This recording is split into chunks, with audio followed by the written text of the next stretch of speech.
वागीशाद्या सुमनसः सर्वार्थनाम उपक्रमे यन्नत्वा कृतकृत्यस्यो तन्नमामि गजाननम् दोर्भिर्युक्ता चतुर्भिः स्फटिकमणिमयीमक्षमालां दधाना हस्तेनैकेन पद्मं सितमपि च शुकं पुस्तकं चापरेण भासा कुन्देन्दुशङ्खस्फटिकमणिनिभा भासमाना समाना सा मे वागदेवतेयं निवसतु वदने सर्वदा सुप्रसन्ना कूजन्तं राम रामेति मधुरं मधुराक्षरम् आरुह्य कविताशाखां वन्दे वाल्मीकिकोकिलम् आपदामपहर्तारं दातारं सर्वसम्पदां लोकाभिरामं श्रीरामं भूयो भूयो नमाम्यहम् यत्र यत्र रघुनाथकीर्तनं तत्र तत्र कृतमस्तकाञ्जलिं बाष्पवारि परिपूर्णलोचनं मारुतिं नमत राक्षसान्तकम्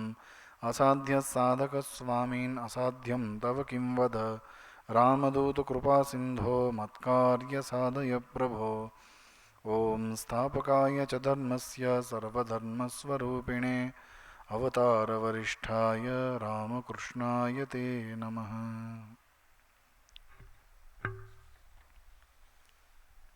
শ্রীরামের অনুধ্যান বাল্মীকি রামায়ণ কথার আজ ৪৯তম পাঠ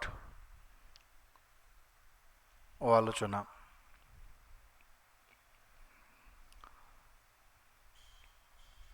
মহাভারতের বনপর্বে বা অরণ্য পর্বে একটি শ্লোক আছে। সেই শ্লোকটিতে বলা হচ্ছে, স্নেহ মূলানি দুঃখানি স্নেহজানি ভয়ানি চ শোকহর্ষৌ তথায়াসঃ সর্বম স্নেহাৎ প্রবর্ততে। স্নেহ মূলানি দুঃখানি, সমস্ত দুঃখের মূল হচ্ছে স্নেহ, ভালোবাসা। স্নেহ জানি ভয়ানি চ, যত রকমের ভয় আছে তা এই স্নেহ থেকেই আসে। স্নেহ মানে অ্যাটাচমেন্ট, যেটাকে আমরা আসক্তি, বিভিন্ন ধরনের বিভিন্ন সম্পর্কের, কিন্তু মূলত স্নেহ। শোক হর্ষৌ তথা ইয়াসহ, ওই স্নেহ থেকেই শোক, আনন্দ, সুখ দুঃখ, আনন্দ হাসি কান্না, সর্বম স্নেহাৎ প্রবর্ততে, স্নেহ থেকেই সমস্ত কিছুর প্রবর্তন হয়েছে, সমস্ত কিছু স্নেহ থেকেই এসেছে।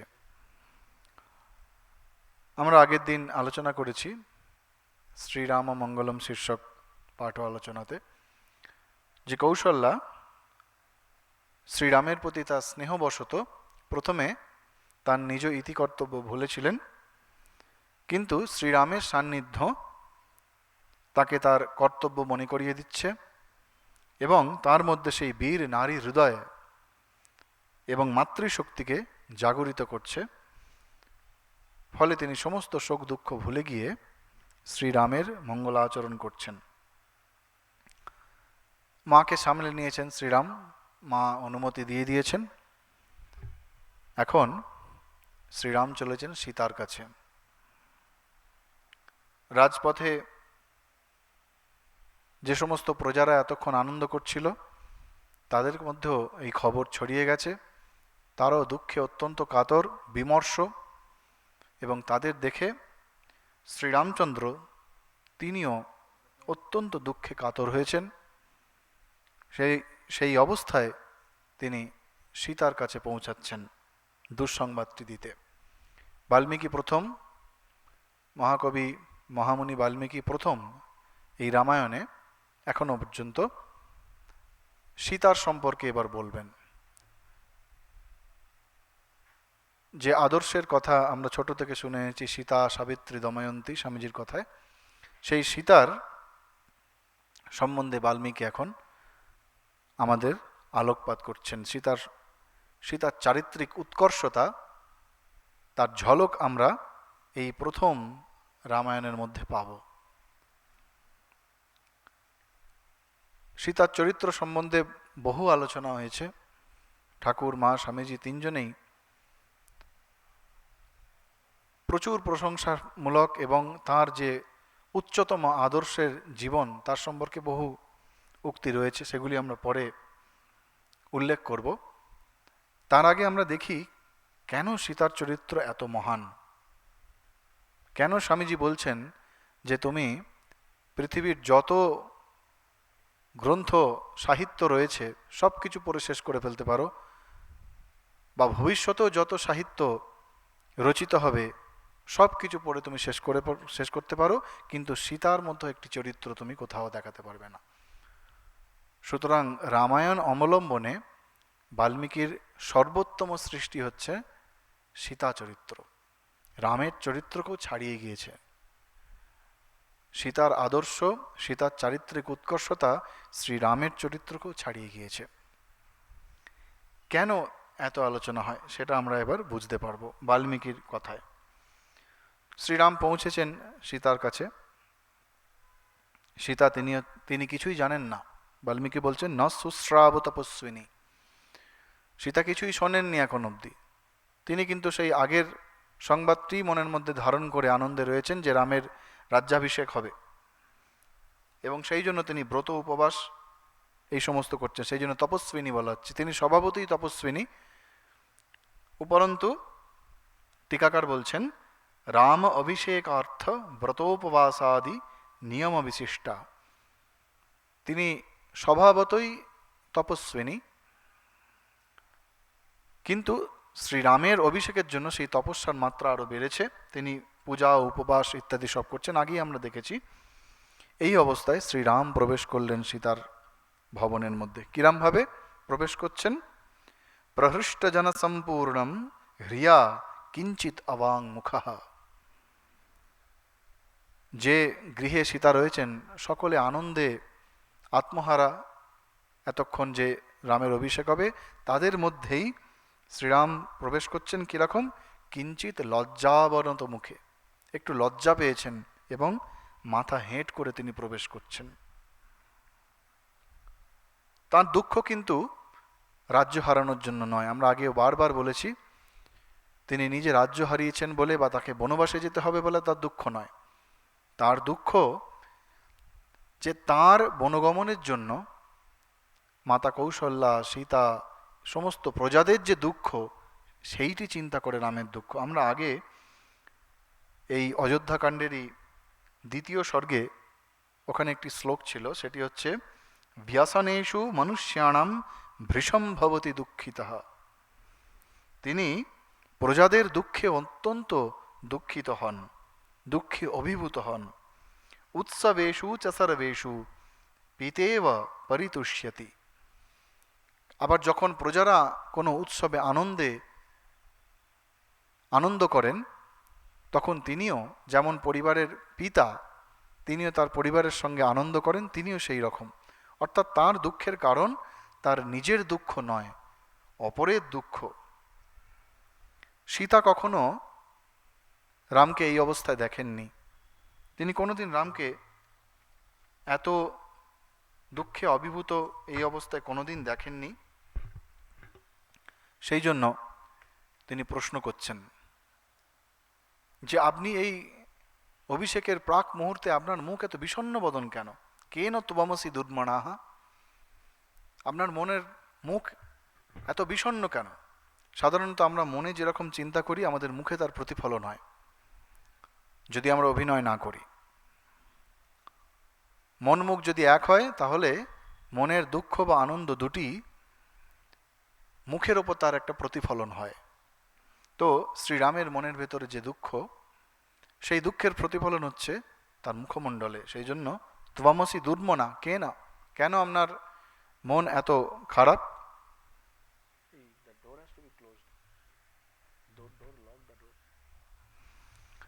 আপনার রাজছত্র কোথা গেল?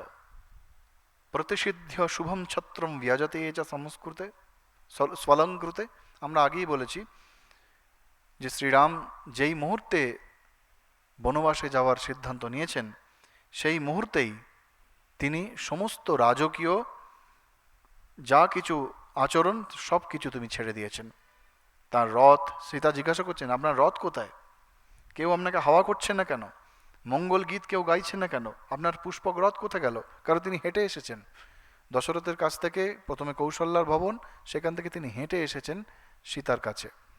তিনি সমস্ত রাজকীয় সুবিধা ত্যাগ করেছেন। আজকালকার নেতা মন্ত্রীদের মতো নয়, যারা নির্বাচনে হেরে গেলেও ভূতপূর্ব মন্ত্রী বা ভূতপূর্ব নেতা এইসবের দোহাই দিয়ে ভিভিআইপি কালচার ছাড়তেই চান না। সেই জন্যই শ্রীরাম আমাদের কাছে আদর্শ। যে মুহূর্তে তিনি ঠিক করলেন যে তিনি রাজ্য নেবেন না, তিনি বনবাসে যাবেন, সেই মুহূর্তে তিনি সমস্ত রাজকীয় যা কিছু তিনি সুবিধা পেতেন সমস্ত তিনি ত্যাগ করলেন। কিন্তু অন্তরের যে দুঃখ, সেই দুঃখ অন্তরে রয়ে গেছে।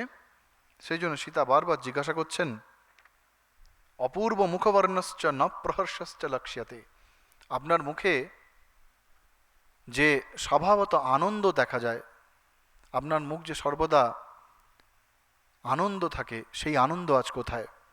রাম এতক্ষণ কিন্তু তিনি তার দুঃখকে চেপে রেখেছিলেন, কিন্তু সীতা, তিনি তার স্ত্রী, তার বন্ধু, তার সখা, সমস্ত কিছু।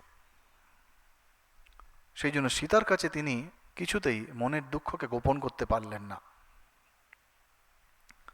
সাধারণত মানুষ যখন যার সঙ্গে মনের সমস্ত কথা আলোচনা করেন, তার কাছেই মানুষ সুখ দুঃখ সব কথা তার সঙ্গে, যেটাকে আমরা শেয়ার করা বলি, তার সঙ্গে সমস্ত কিছু ভাগ বাটোয়ারা করেন। যে এবং তার কাছে খুব, সেই মানুষটির কাছে সে কোনো লজ্জা না করেই মনের সমস্ত ভাব প্রকাশ করতে পারেন। তো সীতা হচ্ছে শ্রীরামের জীবনে সেই রকম। তাই সীতার কাছে তিনি কিছুতেই নিজেকে, নিজের দুঃখকে, মনের দুঃখকে লুকাতে পারলেন না।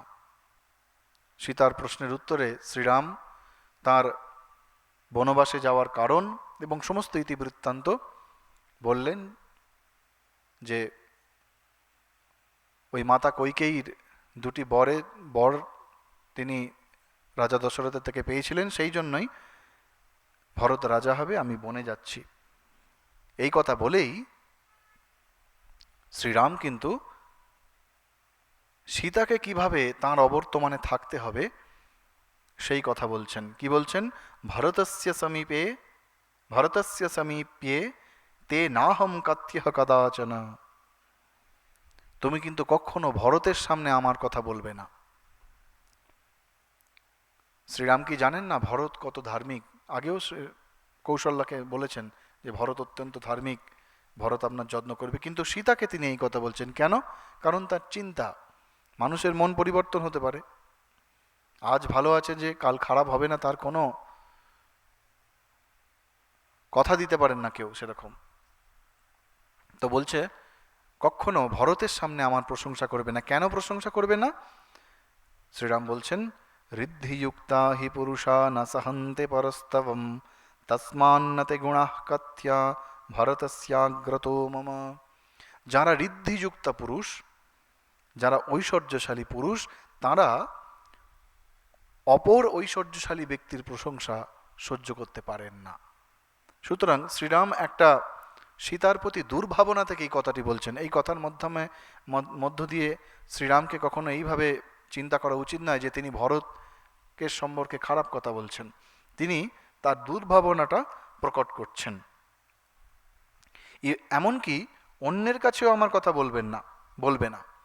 অহম তে নানু বক্তব্য বিশেষেণ কদাচন। কারোর কাছে আমার সম্বন্ধে আলোচনা করবেন না। কেন তিনি বারবার সীতাকে বলছেন আমার আলোচনা করবেন না?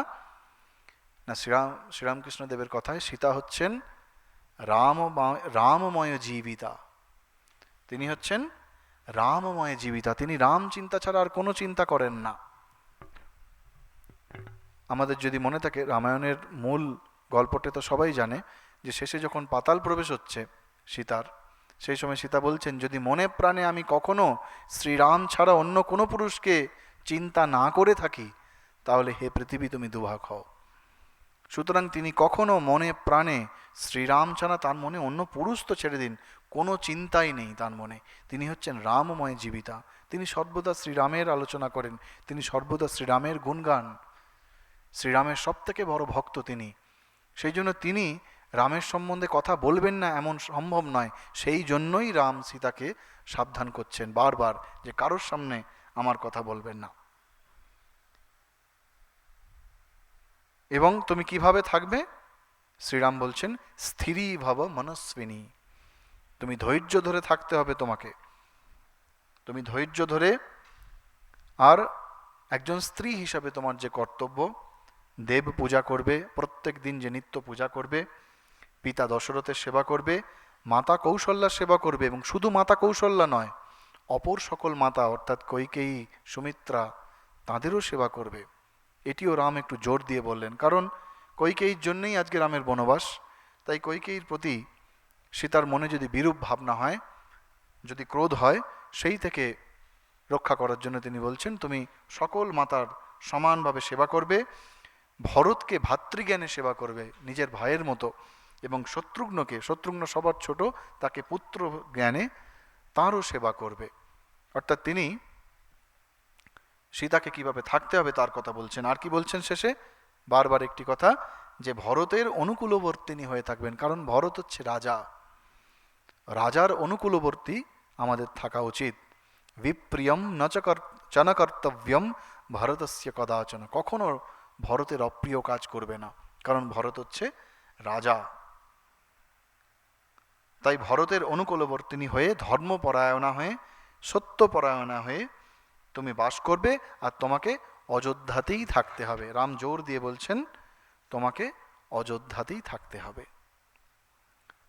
সীতা হচ্ছেন শ্রীরামের যুগ প্রয়োজনের সহায়িকা। তিনি শ্রীরামকে তার যুগ প্রয়োজন সাধনের জন্য সাহায্য করার জন্য এসেছেন। সেই জন্য মাতা কৌশল্যা যেমন শ্রীরামের কথা শুনে মূর্ছা গিয়েছিলেন, মূর্ছিতা হয়েছিলেন, সীতা কিন্তু সেরকম মূর্ছিতা হলেন না। তার প্রথম অভিব্যক্তি কি, প্রথম প্রতিক্রিয়া শ্রীরামের মুখে বনবাসের কথা শুনে তার প্রথম প্রতিক্রিয়ায় কি বলছেন? অতশ্চৈবা মহামাদিষ্টা বনে বস্তব্যমিত্যপি। আমি আপনার সঙ্গে বনবাসে যাব, আমিও আপনার সঙ্গে বনগমন করব। প্রথম প্রতিক্রিয়া। অন্য কোনো কথা বললেন না। তিনি একবারও জিজ্ঞাসা করলেন না কেন রাম বনবাসে যেতে রাজি হলেন, কেন রাম রাজ্য হারালেন, কেন মাতা কৈকেয়ী শ্রীরামের প্রতি এরকম ব্যবহার করলেন, একটি কথাও বললেন না। কি অপূর্ব! তার প্রথম এবং শেষ একটি কর্তব্য তার, সেটি কি না, পতিকে তার ধর্মপথে, সত্যপথে সাহায্য করা। সেই জন্য প্রথম তার প্রতিক্রিয়া হচ্ছে আমি আপনার সঙ্গে বনগমনে যাব, আমি আপনার সঙ্গে বনবাসে যাব। তিনি অন্য কোনো কথা বললেন না। এটি হচ্ছে সনাতন ভারতবর্ষের আদর্শ। আমাদের সনাতন ভারতবর্ষে পারিবারিক জীবনের যে মূল্যবোধ, সেটি আমাদের শ্রেষ্ঠ সম্পদ। পাশ্চাত্য সভ্যতায় বিবাহকে যেমন একটা ভোগলোলুপ জীবনের আরম্ভ হিসাবে দেখা হয়, আমাদের সনাতন ভারতবর্ষের ইতিহাসে, সনাতন হিন্দু ধর্মের ইতিহাসে কখনো সেটি করা হয় না। বিবাহ সংস্কারকে একটা উচ্চতম আদর্শ, একটা উচ্চতম দায়িত্বপূর্ণ কর্মানুষ্ঠান হিসেবে দেখা হয়, এবং সেই জন্যেই স্ত্রীর প্রতি এত উচ্চ সম্মান দেওয়া হয়েছে।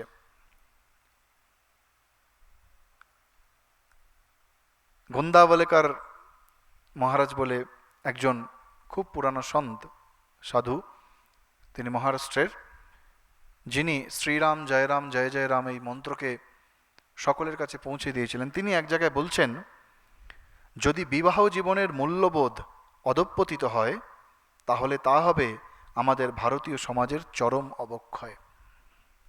আজকে আমাদের সমাজে যে অবক্ষয়ে প্রতি রন্ধ্রে রন্ধ্রে ঢুকে গেছে, তার কারণ হচ্ছে এই বিবাহ সংস্কার, যেটি অত্যন্ত উচ্চ আদর্শে আদর্শিত, তার প্রতি ঘৃণিত ভাব, তার প্রতি মিথ্যা ভাব আরোপ করা হয়েছে। সেই জন্য আর সত্যি আজকের দিনে যদি কোনো এক স্ত্রী তার স্বামী অন্যায়ভাবে তার সমস্ত কিছু হারায়, তাহলে তার স্ত্রী প্রথম কি করবে? তার স্ত্রী প্রথম একজন আইনজীবীকে ডেকে আগে বিবাহ বিচ্ছেদের জন্য প্রথম মামলা করবে, তারপর তার দাবি দাওয়া এইসব তার স্বামীর ওপর করবে। আজকের দিনে এটি চল হয়ে গেছে। কিন্তু সীতা, তিনি হলেন তপস্বিনী। রাম নিজে বলছেন মনস্বিনী, স্থিরী ভব মনস্বিনী। তিনি মনস্বী, তিনি তপস্বী। তিনি একটি বারের জন্য কেন বনবাসে যাচ্ছেন আপনি, কেন আপনি মেনে নিলেন? লক্ষ্মণ যেমন রেগে যাচ্ছিলেন, কৌশল্যা অনুমতি দিচ্ছিলেন না, সীতা কিন্তু একটি কথাও বললেন না। কিন্তু নতুন একটা রামের সামনে একটা নতুন অসুবিধা তিনি নিয়ে এলেন। সেটি কি? আমিও আপনার সঙ্গে যাব। রাম এটার জন্য প্রস্তুত ছিলেন না। বলছেন আমিও আপনার সঙ্গে যাব, শুধু যাব না, আমি আপনার সঙ্গে বনবাসে আপনার আগে আগে যাব এবং পথের কাঁটা দূর করে আপনার পথ কণ্টকশূন্য সুগম করব, আপনার আগে আগে যাব। কত বড় কথা! স্ত্রী বলছেন স্বামীকে যে আপনার ধর্মপথ সত্যপথ রক্ষা করার জন্য আমি আপনার আগে আগে যাব। সীতা এই কথা রেখেছিলেন। সমগ্র রামায়ণে সীতা কিন্তু সর্বদা শ্রীরামের অগ্রেই, শ্রীরামের আগেই সমস্ত জায়গায় গেছেন। যখন বনবাসে যাবে আমরা দেখব, সুমন্ত্র যখন রথ নিয়ে এসেছে, সেই রথে শ্রীরামের আগে সীতা নিজে উঠেছেন এবং নিজের বস্ত্র দিয়ে, কাপড় দিয়ে শ্রীরামের জন্য জায়গা পরিষ্কার করছেন, তারপর শ্রীরাম গিয়ে সেখানে বসছেন। তিনি আগে রথে উঠেছেন সীতা।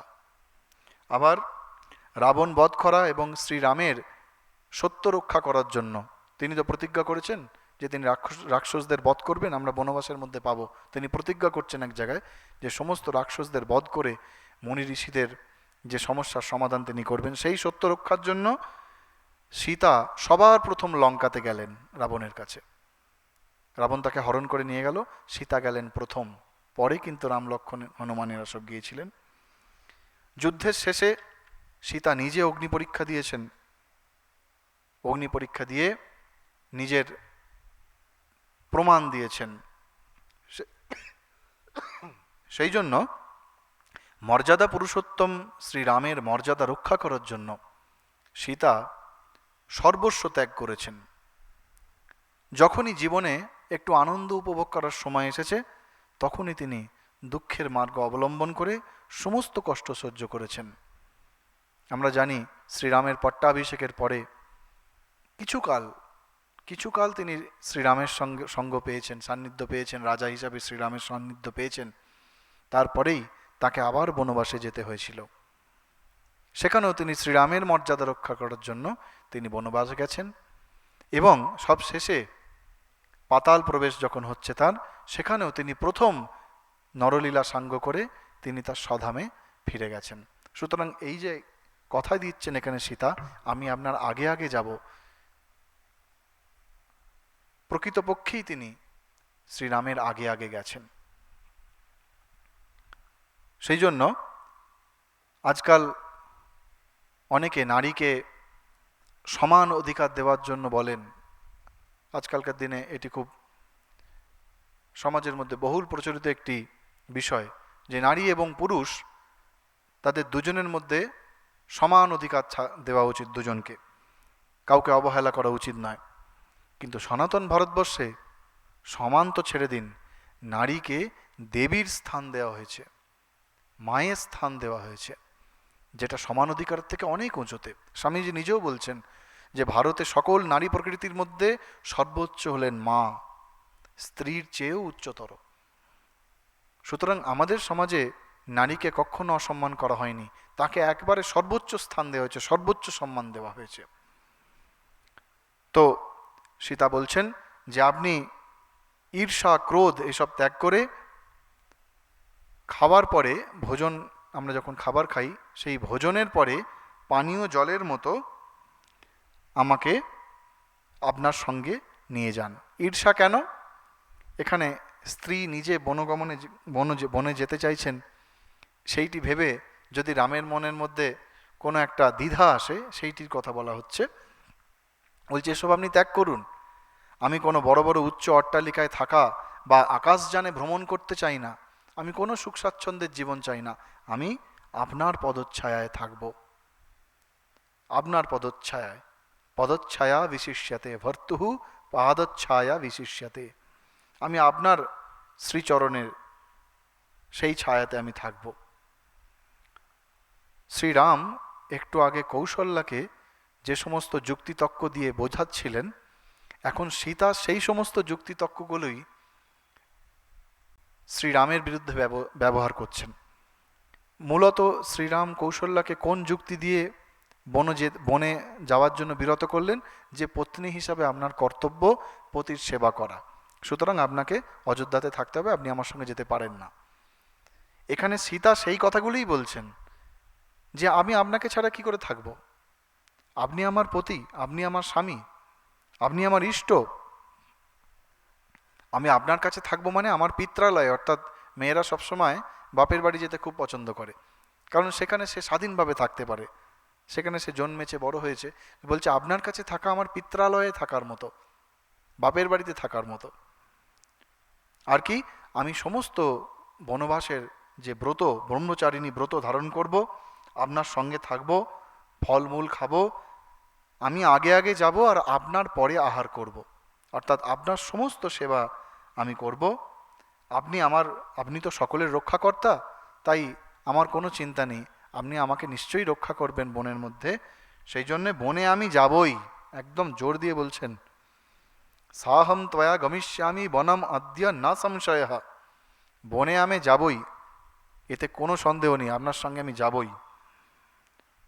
এবং সেখানে গিয়ে প্রাকৃতিক সৌন্দর্য উপভোগ করব।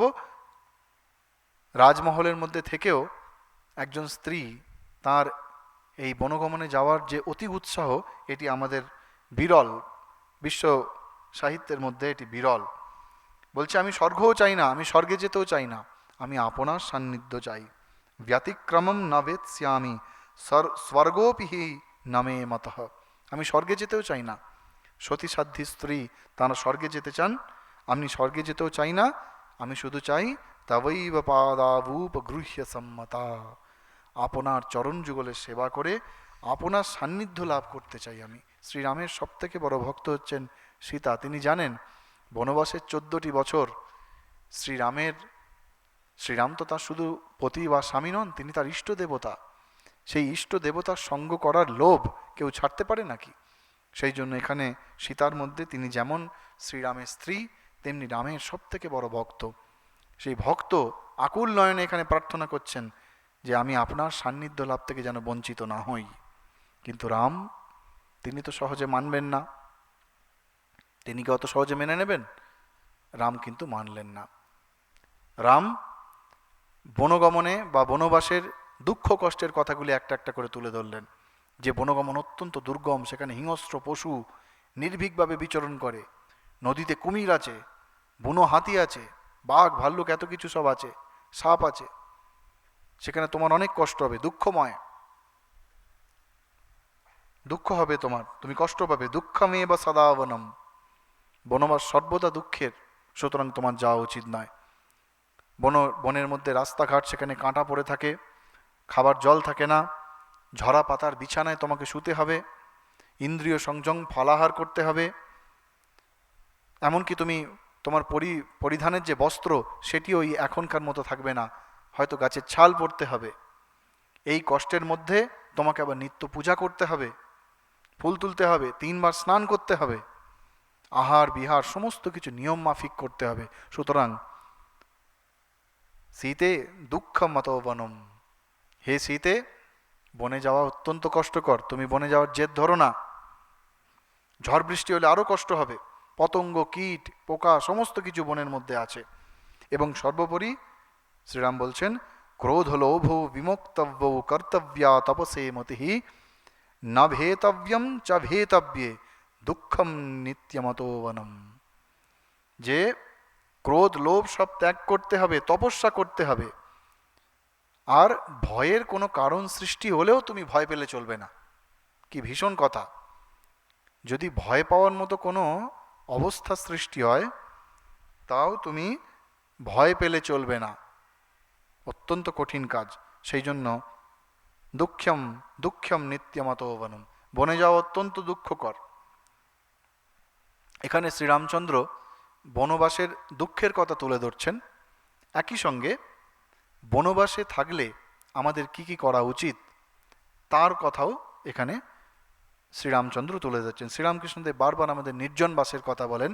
সুতরাং নির্জন বাস করতে গেলে, ঈশ্বরের ওপর সম্পূর্ণভাবে নির্ভর করে থাকতে গেলে কিভাবে থাকতে হয় তার চিত্র এখানে বাল্মীকি শ্রীরামের বক্তব্যের মধ্যে তুলে ধরছেন, যে বনবাসে এইভাবে থাকতে হবে। আর একই সঙ্গে থাকার বনবাসে গেলে তার যে বাস্তবিক অসুবিধা বা যে কষ্ট, সেই চিত্রটিও তিনি তুলে দিচ্ছেন। 19 বার শ্রীরামচন্দ্র সীতাকে বললেন যে বনে যাওয়া অত্যন্ত কষ্টকর, তুমি বনে যাওয়ার জেদ ধরো না। কেন বারবার শ্রীরাম সীতাকে যেতে বারণ করছেন? কারণ তা না হলে পরবর্তীকালের প্রজন্ম মনে করতে পারে যে শ্রীরাম মনে হয় সীতাকে নিজে জোর করে বনে নিয়ে গেছেন। সেই জন্য বারবার তিনি সীতাকে বিরত করার চেষ্টা করছেন। কিন্তু সীতা, তিনিও ছাড়বেন কেন? তিনিও কিন্তু বনবাসের সমস্ত দুঃখের কথা, দোষের কথা শুনলেন। সব শুনে তিনি কি বলছেন? যে আপনার সান্নিধ্যে যদি আমি থাকি তাহলে এই সমস্ত দুঃখ, কষ্ট, দোষগুলি গুণে পরিবর্তিত হবে। অর্থাৎ এই যে দুঃখ কষ্টের কথা আপনি বললেন, আপনি যদি আমার সঙ্গে থাকেন আমার চিন্তা কি? অত্যন্ত গুরুত্বপূর্ণ কথা, যে আমাদের সর্বাবস্থায় ভগবানের সান্নিধ্য লাভের চেষ্টা করা উচিত, দুঃখ কষ্ট যাই হয়। তুরীয়ানন্দজির একটি কথা খুব সুন্দর, দুঃখ জানে শরীর জানে, মন তুমি আনন্দে থেকো। কি করে আনন্দে থেকো? ভগবান আনন্দে থেকো। অবস্থা যাই হোক না কেন, যত কষ্টই হোক না কেন, ভগবানের সান্নিধ্য লাভের চেষ্টা আমাদের সর্বদা করা উচিত। তাঁর সান্নিধ্যে দুঃখ দুঃখ বলে মনে হয় না, কষ্ট কষ্ট বলে মনে হয় না, যন্ত্রণা যন্ত্রণা বলে মনে হয় না। শ্রী শ্রী মায়ের দক্ষিণেশ্বরের নহবতের দিনগুলির কথা যদি আমরা চিন্তা করি, সারদা দেবী শ্রী শ্রী মায়ের কত দুঃখ কষ্টের দিন, কিভাবে তিনি থেকেছেন। এমনকি ঠাকুরের শ্রীরামকৃষ্ণদেবের অন্যান্য ভক্তরা বলছেন, আহা, যেন জনম দুঃখিনী সীতার মতো তিনি দিন কাটাচ্ছেন। কিন্তু শ্রী শ্রী মা কি বলছেন? মা সমস্ত কষ্ট সহ্য করতেন, শুধু একটি কষ্ট তিনি সহ্য করা তার পক্ষে খুব কঠিন হতো, সেটি হচ্ছে শ্রীরামকৃষ্ণদেবের অদর্শন। তিনি বলতেন কখনো কখনো এমনও হয়েছে 2 মাস 3 মাস শ্রীরামকৃষ্ণদেবের দর্শন তিনি পাননি।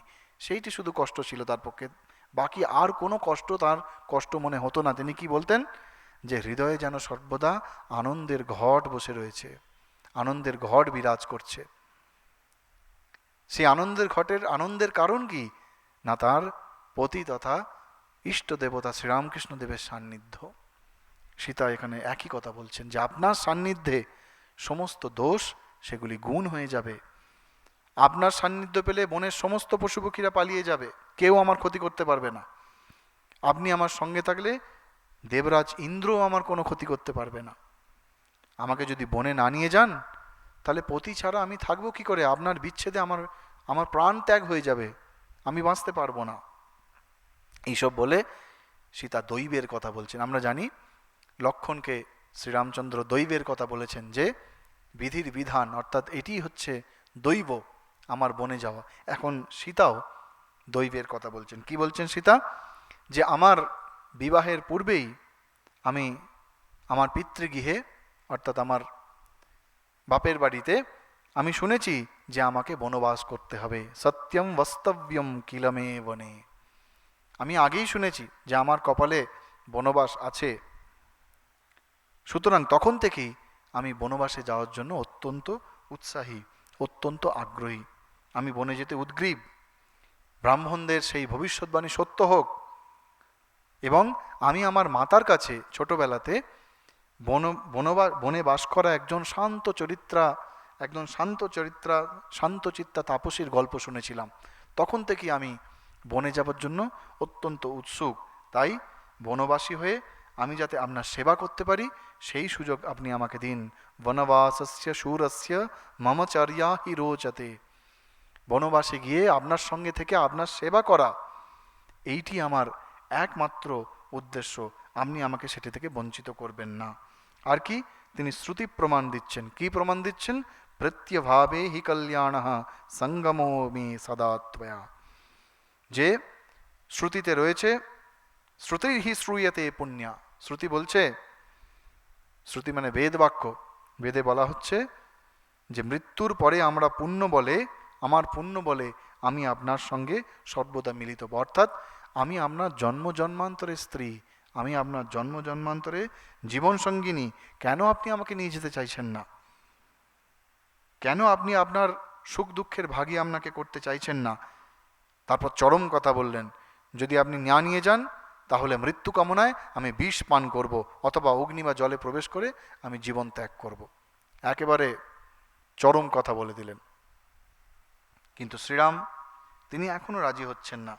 তিনি হয়তো সীতার পরীক্ষা নিচ্ছেন, তিনি সীতার পরীক্ষা নিচ্ছেন, তাই এত কঠোরতা অবলম্বন করে তিনি, সীতা এতবার বলছেন তবু তিনি সীতাকে নিতে চাইছেন না।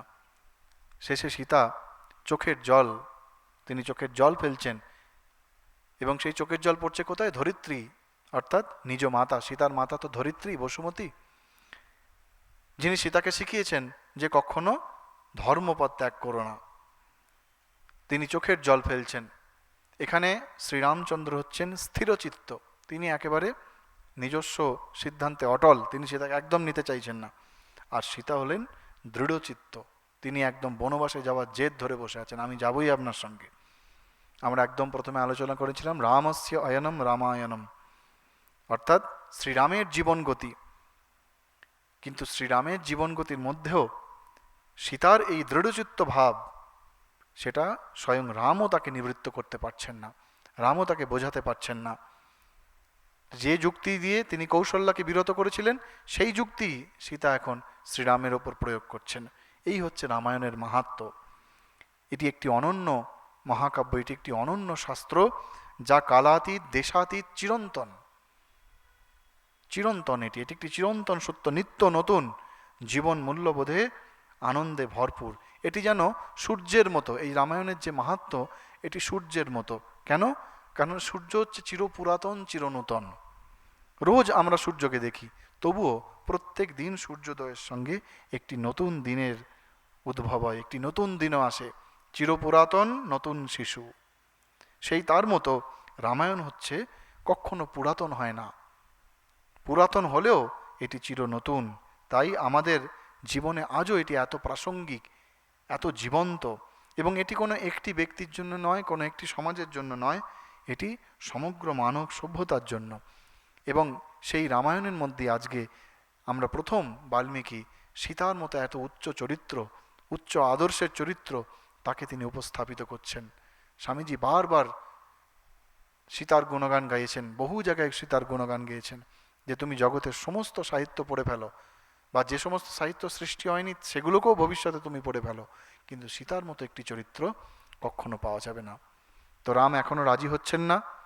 সীতা এরপরে আবার তাকে কিভাবে যুক্তি দিয়ে রাজি করান, সেটি আমরা পরের দিন আলোচনা করব। ওম শান্তি শান্তি শান্তি। হরি ওম তৎসদ। শ্রীরামকৃষ্ণার্পণমস্তু।